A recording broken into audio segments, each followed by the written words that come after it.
মালয়েশিয়ার আজকের news. Malaysia প্রবাসী বাংলাদেশিদের সুখবর দিল হাইকমিশন। বিস্তারিত জানতে ভিডিওটি শেষ পর্যন্ত দেখুন। মালয়েশিয়ায় অনথিভুক্ত অভিবাসী কর্মীদের আরটিকে-2.0 প্রোগ্রামের রেজিস্ট্রেশন পর্ব শেষ হলেও এর বৈধকরণ প্রক্রিয়া চলবে আগামী 31 মার্চ পর্যন্ত। এতে প্রবাসী বাংলাদেশিদের জন্য বৈধ হওয়ার সুযোগকে কাজে লাগাতে বাংলাদেশিদের পোস্ট অফিসের পাশাপাশি বিশেষ ব্যবস্থাপনায় কুয়ালালামপুরের CBL money transfer remittance house থেকে হাতে হাতে পাসপোর্ট সরবরাহ সুবিধা দেওয়ার সিদ্ধান্ত নেওয়া হয়েছে বুধবার 10 ডিসেম্বর। কুয়ালালামপুর বাংলাদেশ হাইকমিশনের পাসপোর্ট ও ভিসা উইংয়ের কাউন্সেলর মিয়া মোহাম্মদ কেয়ামুদ্দিন স্বাক্ষরিত এক জরুরি বিজ্ঞপ্তিতে এ তথ্য জানানো হয়েছে।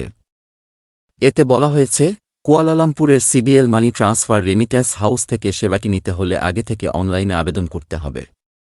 বিজ্ঞপ্তিতে আরও বলা হয়, প্রবাসী বাংলাদেশিদের সহযোগিতার লক্ষ্যে পোস্ট অফিসের পাশাপাশি আগামী 20 থেকে 21 জানুয়ারি এবং 27 থেকে 28 জানুয়ারি সকাল 9টা থেকে বিকেল 4টা পর্যন্ত কুয়ালালামপুরের city bank CBL money transfer house থেকে হাতে হাতে পাসপোর্ট সংগ্রহ করতে পারবেন বাংলাদেশিরা।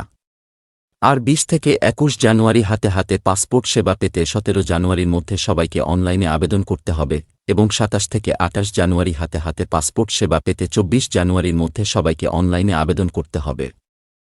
যেসব পাসপোর্ট আবেদনকারীর তথ্য অনলাইনে থাকবে শুধুমাত্র তারাই সরাসরি উপস্থিত হয়ে হাতে হাতে পাসপোর্ট গ্রহণ করতে পারবেন। তাছাড়াও পোস্ট অফিসের মাধ্যমে পাসপোর্ট বিতরণের সার্ভিসটি চালু থাকবে। নির্ধারিত স্থান থেকে পাসপোর্ট সংগ্রহের জন্য অ্যাপয়েন্টমেন্ট ওর আদার ঠিকানায় গিয়ে অনলাইনে অ্যাপয়েন্টমেন্ট নিতে হবে। এছাড়া ডাকযোগে এসব পাসপোর্ট সংগ্রহ করতে হলে প্রথমে অ্যাপয়েন্টমেন্ট পর পোস্টলাজি ঠিকানায় প্রবেশ করে প্রয়োজনীয় তথ্য পূরণ করে আবেদন করতে হবে। শিগগিরই ই-পাসপোর্ট ও ভিসা প্রদান কার্যক্রম চালু হবে বলে তিনি আশাবাদ ব্যক্ত করেন।